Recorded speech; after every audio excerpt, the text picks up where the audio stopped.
Europe 1, bonjour, le journal des sports, Raphaël Duchemin. Et Jérôme Lacroix, avec à la une ce matin l'immense défi de Gaël Monfils. Le tennisman français hanté par une terrible série face au Serbe Novak Djokovic, ex-numéro 1 mondial, 14 face-à-face. 14 défaites pour Monfils, 15e round en ce moment même à Melbourne pour une place au 3e tour de l'Open d'Australie. Sur place pour Europe 1. Myrtille Rambion. Myrtille, racontez-nous comment se comporte Gaël Monfils. C'est plutôt pas mal pour l'instant, hein.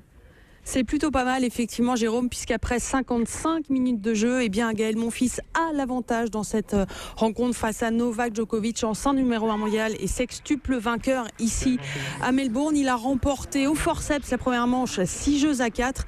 Mais attention, parce qu'aujourd'hui, il n'y a pas que du tennis sur le court. Il fait extrêmement chaud, 38 degrés enregistrés à l'ombre, ce qui forcément nivelle un petit peu tout ça.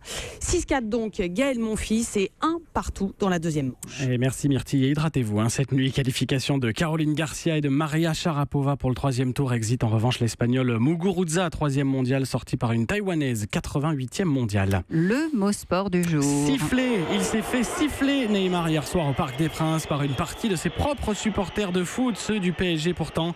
Il a marqué 4 buts, en a offert 2 à des coéquipiers hier soir en Ligue 1, impliqué donc sur 6 buts pour une victoire 8-0 face à Dijon, 21e journée. Pourtant, certains spectateurs n'ont pas aimé qu'à la fin du match, Neymar tire un pénalty à la place de Cavani, qui aurait ainsi pu devenir meilleur buteur de l'histoire du club. Par ailleurs, succès 2-0 de Lyon à Guingamp. Les Lyonnais retrouvent ce matin la 2e place, à 11 points des Parisiens qu'ils reçoivent dimanche pour le choc de la 22e journée. L'histoire du jour.